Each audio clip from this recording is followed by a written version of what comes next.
Hello, my name is Scott Davis. Welcome to New World Birth. This is the care and feeding of a New World Age report for the Gregorian date of August 31st, 2016, and one Muluc, or offering in the Mayan Zolkin calendar, with the Virgo New Moon and solar eclipse, and Jupiter entering Libra.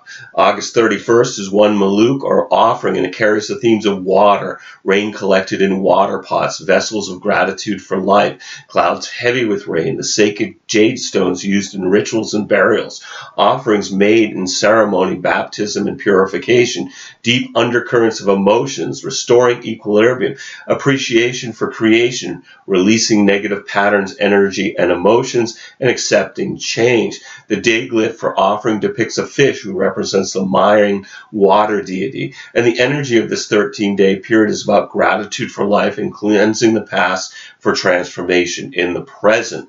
And having 13 Amish, or crocodile, as a date sign, this is my Trisena, where I experienced the 5 days leading up to my Zolkin return as releasing the past to prepare for a new beginning as I enter my own personal round. And since this is a new Gregorian month during this Trisena, I thought I'd discuss the metaphysics of the upcoming month.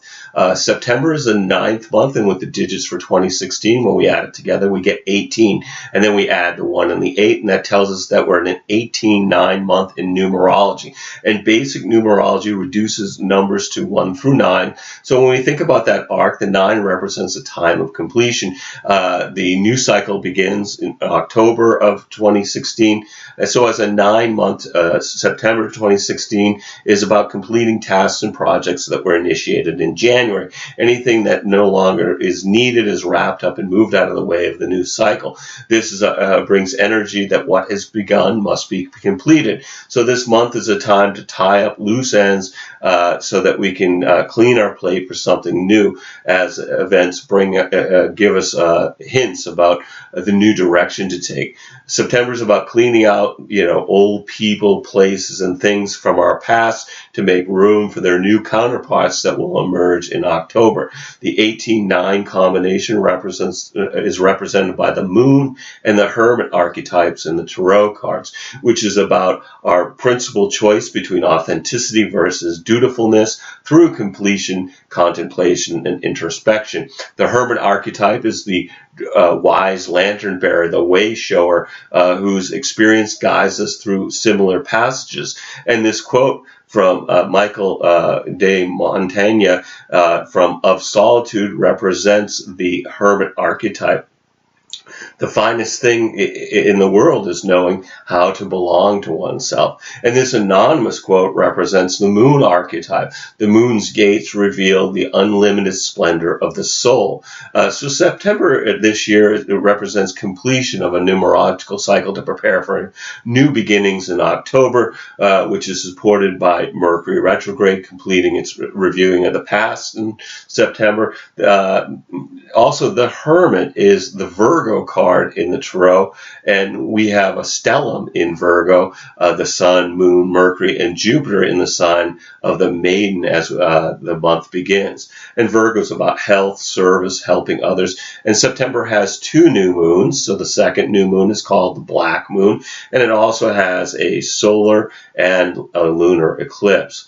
Before I get into the daily energy for one Muluc, or offering on the 31st, all the planets appear to be moving forward from our vantage point on the Earth, with the exception of Mercury, Chiron, Uranus, Neptune, and Pluto, which appear to be moving retrograde or in reverse motion. And remember, the themes of retrograde planets are about review of the past, reevaluate, reminisce, and we can see these themes being played out.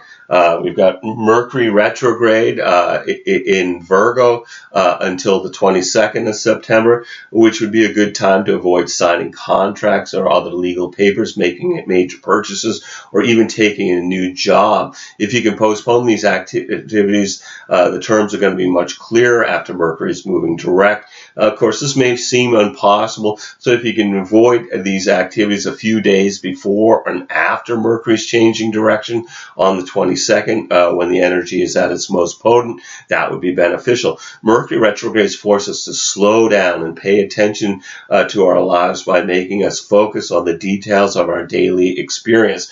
When looking at the retrograde cycle of any of the personal or inner planets, it provides information about a correction to our present course. Chiron retrograde has us reviewing our wounds so that they can be released by having the courage to open our hearts to any fear or pain associated with the past. If you find yourself recalling painful events or situations between now and when Chiron turns direct, November 30th, it's advisable to remain conscious with these while dealing with these uncomfortable feelings. As they will reveal a path to healing and letting go of what no longer serves a purpose in our upcoming journey. Then we've got Uranus retrograde in Aries, seeking to shake the very foundation through the unexpected rebellion of the individual. Uranus in Aries will have people wanting to hurry the process of getting free, to push the river of revolution, whether it's personal or political. Uranus in astrology forces us outside of our comfort zone, so we have to look for possibilities outside of the box. This is about unplanned experiences that disrupt our perceived or planned life path in order to move us forward in our spiritual evolution individually and globally. And then we've got Neptune retrograde in Pisces, seeking transcendence through spiritual experiences. This is a time to use spiritual practices to keep us grounded as we expand our intuition and consciousness. And both Neptune and Pisces, the sign that it rules, tend to be dreamy, imaginative, difficult to nail down due to their qualities of illusion and illumination, often without any way to know which is which. They represent compassion and codependence, selflessness and loss of self, higher purpose and substance abuse in their inspiration to transcend the material plane and experience something beyond words and thoughts. And then we have Pluto retrograde in Capricorn. Pluto, again, planet of transformation through death and rebirth cycle, and it's retrograde, so it's about reviewing the past. So this is a time of releasing anything from the past that's a burden to our new path. And Pluto represents death, completion, and in Capricorn, it breaks down structures to bring about transformation. So let's look at the daily vibrational energy for this Trecento.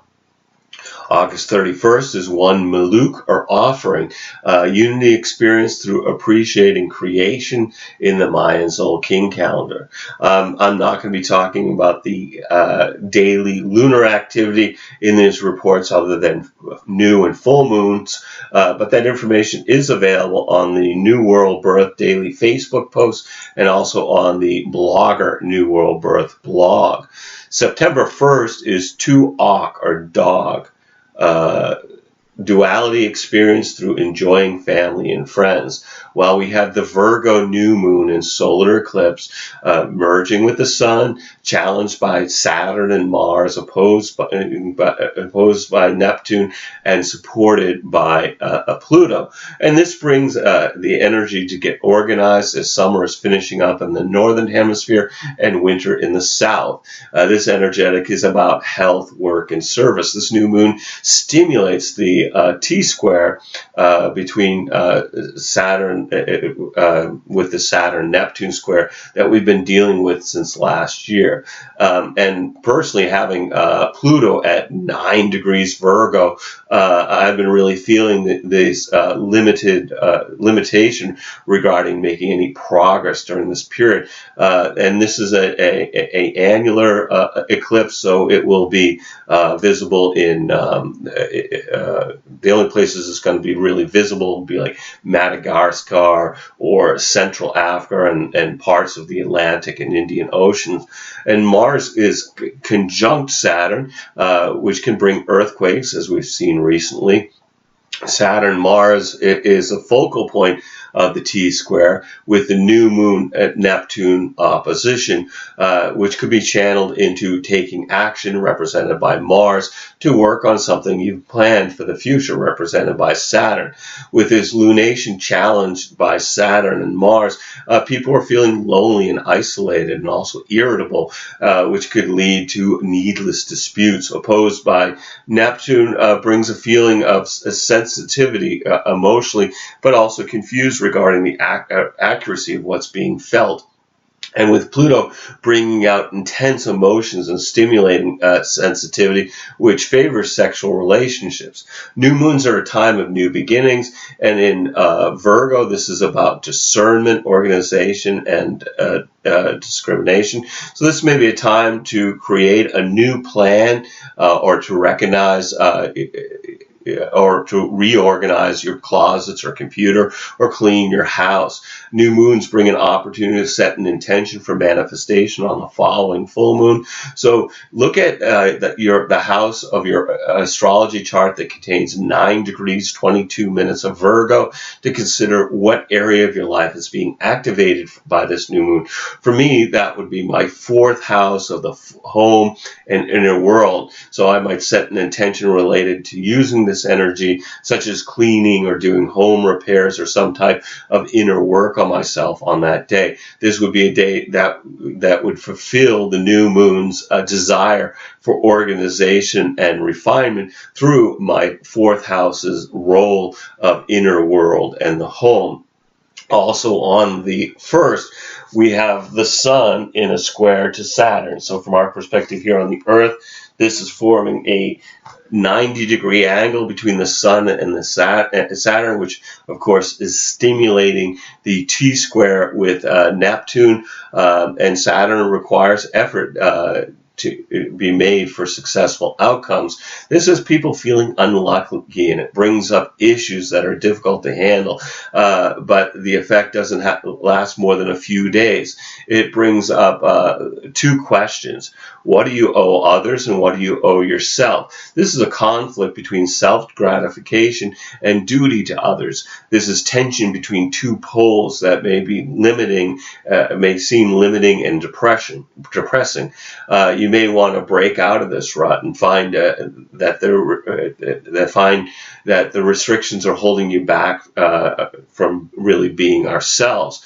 Folks may want to, not want to go to work or school or interact with others, but prefer not to associate, because of the energy of Saturn and this influence.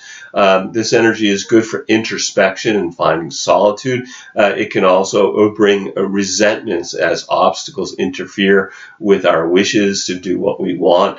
Under this influence, people may make the assumption, so without checking the facts, which is not favorable for relationships with authority figures.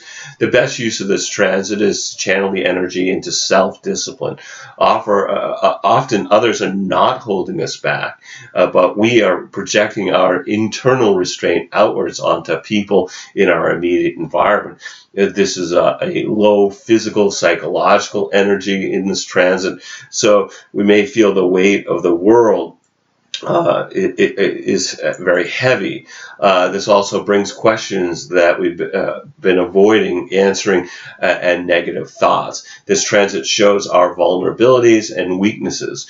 It gives us an idea that about what we can work on to gain greater confidence.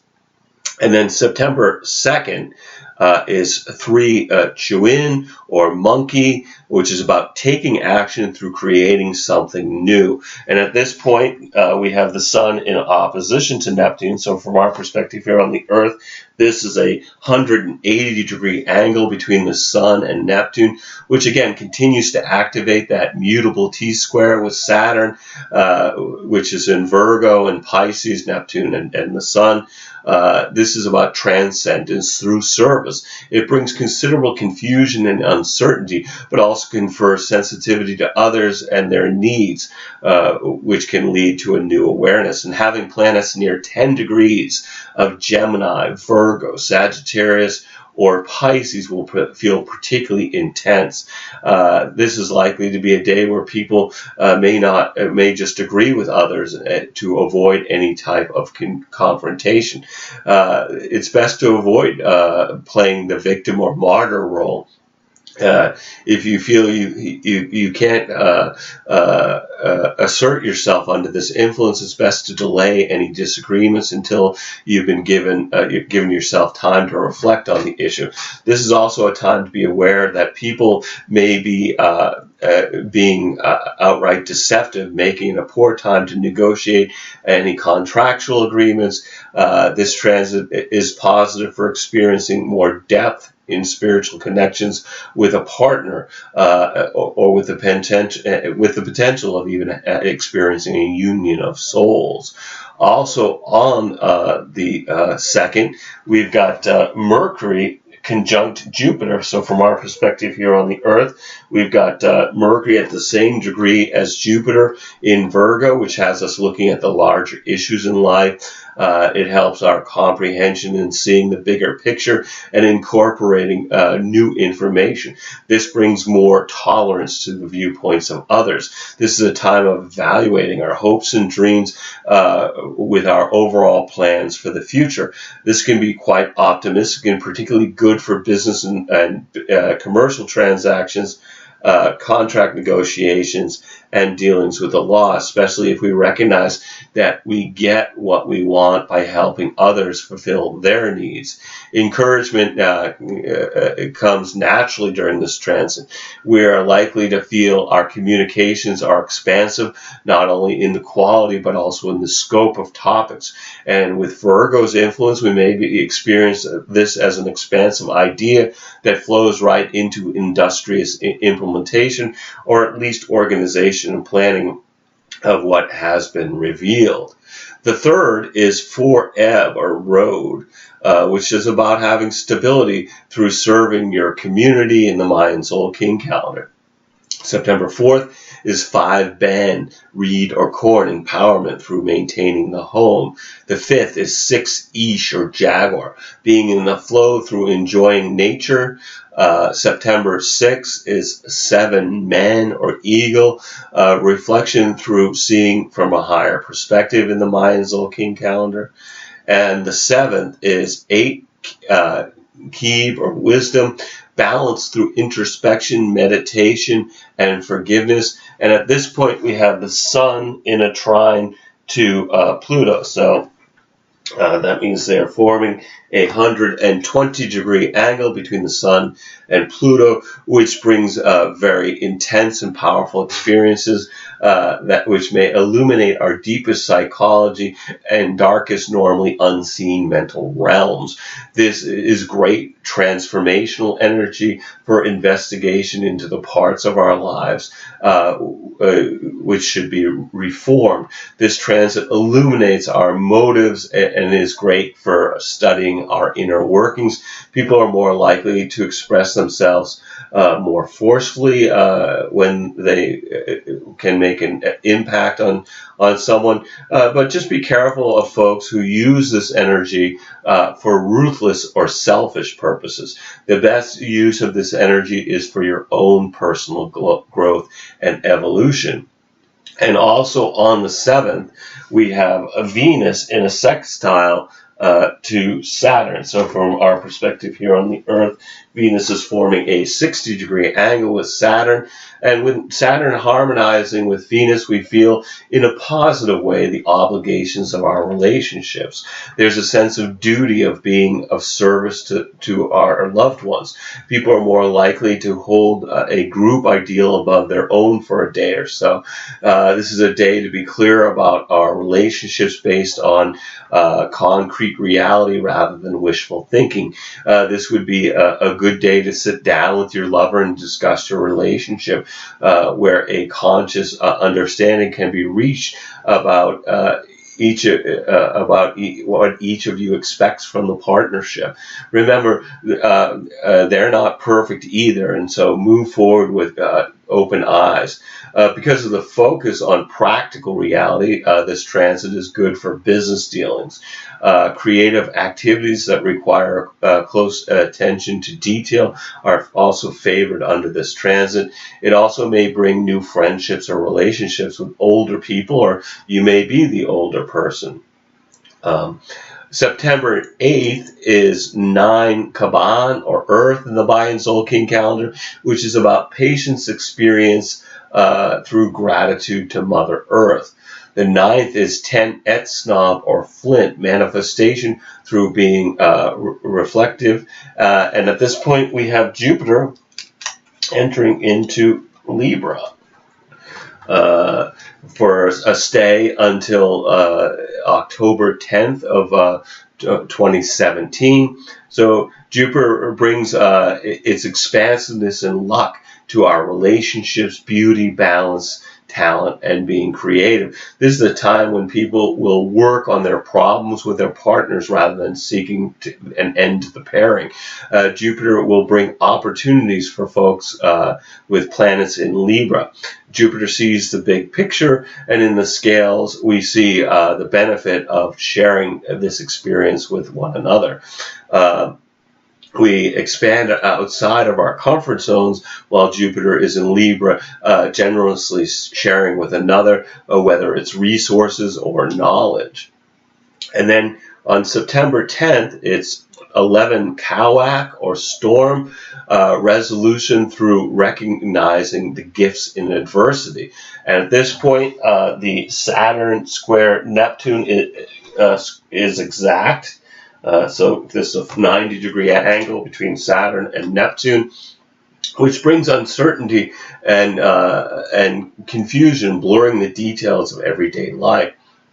The best way to cope is to make life as simple as possible. Folks will be questioning all aspects of their life, their ambitions, their goals, and whether they are attainable or whether they're even worthy of these pursuits. Neptune has them question whether the universe is against their achieving their ideals. And this can be a time of insecurity, pessimism, disappointment, and discouragement. The world will have you believe the world that you believe is grounded in reality is changing as structures dissolve, rules vanish. People question what they thought they could depend on, as what seemed solid is washed away. Neptune can bring a disillusion and the desire to disconnect through substances to avoid the Saturnian hardships. The other way that this may work out is that our dreams, represented by Neptune, could over time and with effort become a reality, represented by Saturn. The Neptune-Saturn squares blur limits, boundaries, structures, laws, security, responsibility, oppression, and governments. Just remember that this is temporary, and try not to let the negative thinking undermine your hopes and dreams. This will eventually lead to a very constructive period based on the new understanding that comes through this process. And also on the 10th, Mercury is in opposition to Chiron, which can bring greater focus on our thinking regarding issues that require release to promote healing, and can take us more deeply into our past wounds to allow us to be more organized insight that seeks resolution. This may feel uncomfortable and unsettled as our emotions come to the surface in our conscious minds so that they can be healed. And then on the 11th, we have 12 Ahau, or Sun, understanding through honoring the wisdom and memory of our ancestors. And at this point, we have Venus in a square to Pluto. So it's moving along to here, forming a 90-degree angle between Venus and Pluto. which intensifies our emotional experiences and expression. It brings a few days that are more challenging for relationships. It also brings out secrets into the open. This is a time of being drawn into powerful love experiences that change our consciousnesses, at least for a time. This may bring changes in relationships that our only recourse is to surrender and accommodate the shift, which can be difficult because we crave stability in relationships. And at these times, relationships are anything but stable. Probably the best option is to hold loosely to those that we love for a few days before and after the 11th. This could also be a time when we might hear from or contemplate contacting a former lover. And September 12th is 13, Amish or crocodile, movement to the next stage through nurturing new beginnings, while we have Mercury in a square to Mars. So from our perspective here on the Earth, Mercury is forming a 90-degree angle with Mars, and this has people feeling touchy and irritable, which is almost, with almost any communication interpreted as a challenge. It's hard to imagine that someone doesn't get set off by the implied attitude of this transit. People will feel the drive to defend their ideas, from a simple debate to an all-out fight. This time it'd be important to realize that beliefs and thoughts can change and not to identify our ego with them. This transit indicates the potential to be involved in accidents. This is particularly likely for somebody who is suppressing their anger. And then also on the 12th, Mercury Retrograde conjuncts the Sun, so it's moved back in its retrograde cycle to the point where it is at the same degree as the Sun.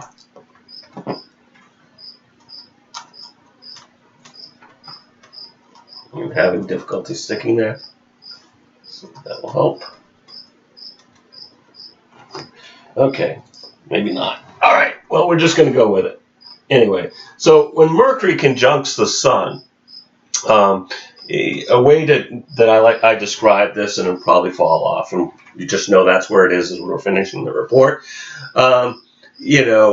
So prior to turning retrograde, what happens is Mercury appears to be way out in front of the Sun, and then it retrogrades back to conjunct the Sun, and then it falls behind the Sun. And to illustrate this, think about, prior to mechanized warfare, generals would send their cavalry out in front of their infantry to scout their enemy's location, find possible resources, as well as the lay of the terrain, to move troops with maximum efficiency, safety, and to their strategic advantage. And I like to think about when Mercury's stretching out in front of the Sun, it's gathering intelligence to report back to our consciousness during its conjunction with the Sun. And I'm going to use these two markers to illustrate this. They're connected with a rubber band, so we're going to use Mercury, represented by the black marker, and when it's out in front of the Sun, like it is here, we think of this as prior to turning retrograde, it stretches out in front of the Sun, and it becomes really easier to become overwhelmed by the increase of new information that seems to have no place to be deposited. And this can increase our anxiety and sense of losing control. And then as they move along and Mercury is retrograde, the tension decreases until it eventually merges with the Sun, which occurs on September 12th, finding a destination for the intelligence that it's gathered. And then once it's falling behind the Sun, Mercury feels as is creating a drag that retards the possibility of implementing the new data until it regains its forward motion again in its pursuit of the Sun, which happens on September 22nd. So basically, what happens on the 12th is when Mercury's conjunct the Sun, all that information that's been gathered that we felt for all that time, up until Mercury turned retrograde and as it started moving back, finally feels like it has found its destination. So no matter what energies are affecting you during this one offering Trisena, just take some time to be in the flow of the planet by watching a sunrise or a sunset, communing with a star, being conscious of the moment through introspection, meditation, or being with somebody you truly love. Every day is a blessing no matter what the dramas that beckon to distract us. We're all giving the performance of a lifetime during this world stage. Performance of a lifetime on this world stage. So just take some time to observe the play as well as act your part by remembering you're a spiritual being that's having a human experience. Obviously, Mercury retrograde is affecting me too.